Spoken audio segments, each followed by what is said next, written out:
Chers amis, chers fidèles, bonjour et encore de très belles fêtes de Pâques à vous tous. Pâques, c'est pendant toute une semaine. Pendant tout l'octave, c'est Pâques tous les jours. Pâques, Pâques, Pâques, Pâques, Pâques. Et donc, on se laisse imprégner de cette joie de Pâques pendant toute une semaine. Et encore, soyons fous, pendant tout le temps pascal jusqu'à la Pentecôte. Et encore, soyons fous, même après le temps pascal, c'est la joie de Pâques. Parce que finalement, le chrétien est celui qui vit de la joie du ressuscité dans son cœur. Donc, pourquoi s'arrêter à une semaine? Pourquoi s'arrêter à 50 jours? Ben non. Au contraire, puisons pendant toute une semaine cette joie qui nous permettra de durer jusqu'à je ne sais quand pour vraiment être ces figures, ces visages de ressuscité pour notre monde. Et oui, dans l'évangile qui nous concerne aujourd'hui, nous sommes dans l'évangile de Jean, chapitre 20, versets 11 à 18, avec Marie-Madeleine qui va au tombeau et qui pleure. Parce que tombeau ouvert, parce que Jésus a disparu, qu'on ne sait pas où est-ce qu'on l'a déposé, elle est troublée, perturbée, la pauvre. Mais elle voit des choses extraordinaires. Elle voit deux anges vêtus de blanc. Un assis à la tête et l'autre au pied de l'endroit où on a mis Jésus. Les anges lui causent. Femme, pourquoi pleures-tu? On a enlevé mon Seigneur, je ne sais pas où on l'a déposé. Elle se retourne, sort du tombeau. Elle voit Jésus, mais ne reconnaît pas Jésus. Jésus lui dit, femme, pourquoi pleures-tu? Qui cherches-tu? Et elle l'a pris pour le jardinier, parce qu'elle n'a pas reconnu. Si c'est toi qui l'as emporté, dis-moi où tu l'as déposé et j'irai le prendre. Et alors Jésus l'appelle par son prénom. Marie!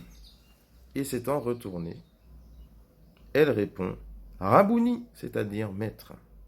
Donc elle reconnaît la voix de son maître, mais plus profondément encore, elle a été saisie intérieurement par lui. Et le déclic vient de là en réalité.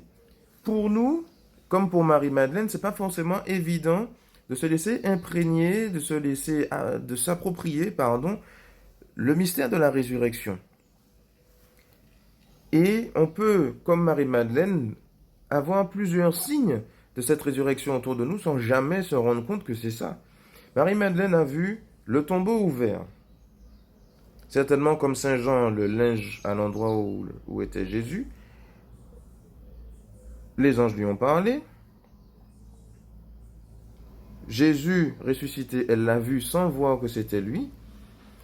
Pour nous, ça peut être pareil. On peut être chrétien et passer à côté de plein de signes que Jésus nous donne pour nous dire qu'il est là, qu'il est vraiment ressuscité et qu'il fait partie de notre vie.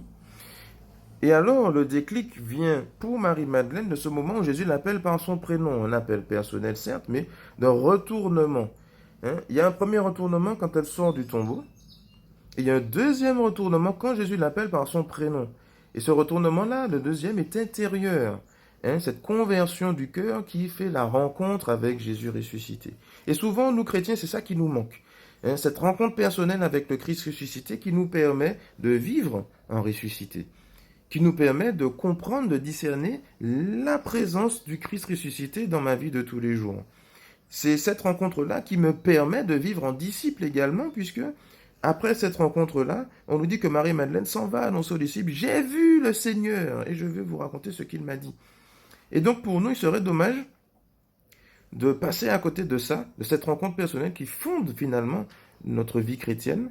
C'est ça, l'élément fondateur de notre vie de ressuscité.